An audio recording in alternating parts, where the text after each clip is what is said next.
The snow fell like broken promises over Central Park that December evening, each flake a reminder of everything Marcus Donovan had lost.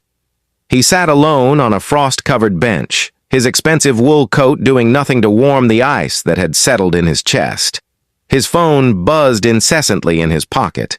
Board members, lawyers, journalists, all wanting a piece of him after the scandal that had demolished his reputation in a single afternoon. The CEO, who had everything now, had nothing but the bitter taste of betrayal and the crushing weight of public humiliation. His business partner had embezzled millions, pinning the blame squarely on Marcus's shoulders, and despite his innocence, the court of public opinion had already delivered its verdict. As he stared at the twinkling Christmas tree before him, Marcus wondered if redemption was even possible anymore, or if he was destined to carry this darkness forever. If you believe in second chances, in unexpected moments of grace that can change everything, please like this video, share it with someone who needs hope today, and subscribe to our channel. Your support means the world to us. Marcus didn't notice the small figure approaching until a tiny mitten-covered hand tugged at his coat sleeve. He looked down to find a little boy, no more than 5 years old, with rosy cheeks and eyes that sparkled with innocent curiosity beneath a gray knit hat with a pom-pom that bounced as he moved. The child held a worn cardboard box close to his chest, and despite the cold, wore a bright green puffer jacket that seemed to radiate warmth.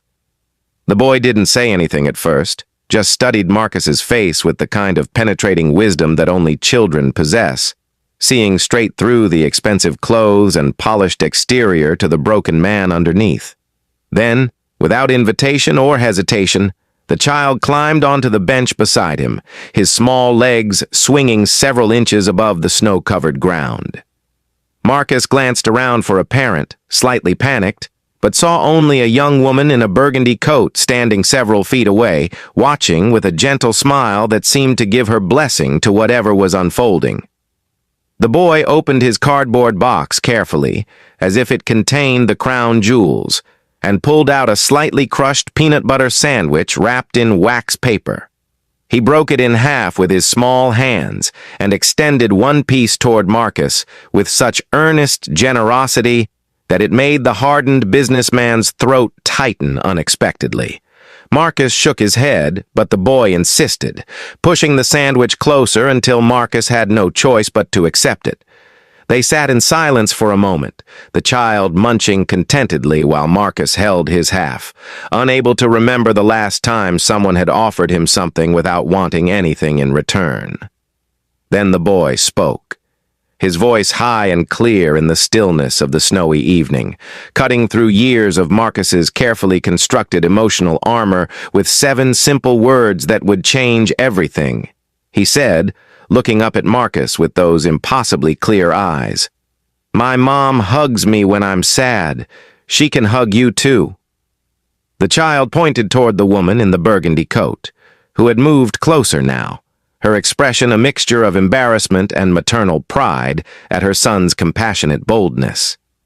Something cracked inside Marcus's chest, a fissure in the ice that had been building there for months, maybe years, long before the scandal had erupted. When was the last time someone had simply offered him comfort without judgment, without agenda, without expecting him to be strong or perfect or unbreakable? The tears came before he could stop them, silent at first, then harder, his shoulders shaking as weeks of suppressed emotion finally found release. The little boy didn't seem alarmed by the crying.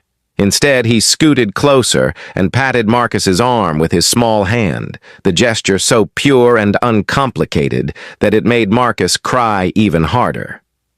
The woman approached then, and Marcus expected judgment or discomfort, but instead she sat down on his other side, creating a buffer of unexpected human warmth on that frozen bench.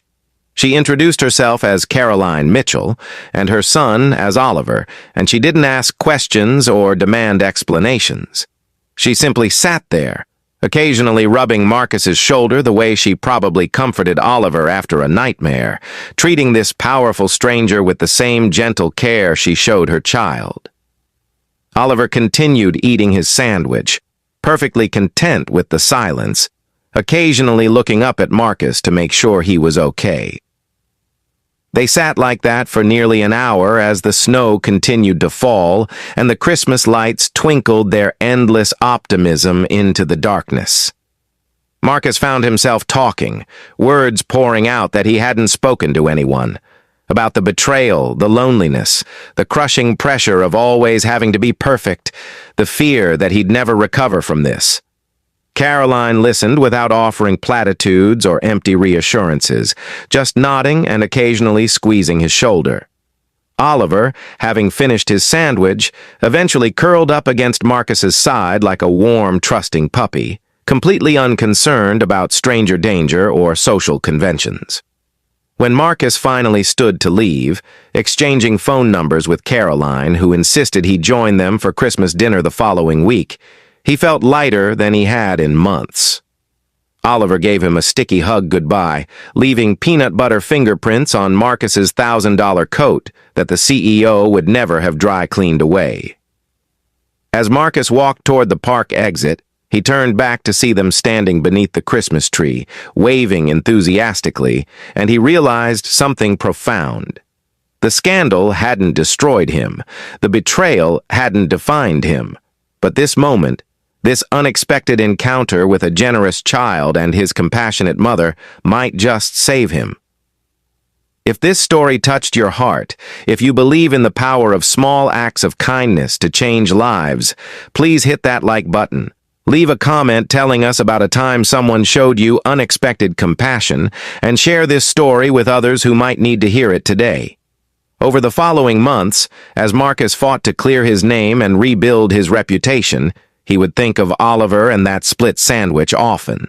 The case eventually turned in his favor when new evidence emerged, but the real victory had happened that snowy December evening when a 5-year-old boy had reminded him that humanity still existed, that kindness still mattered, and that sometimes the biggest hearts come in the smallest packages.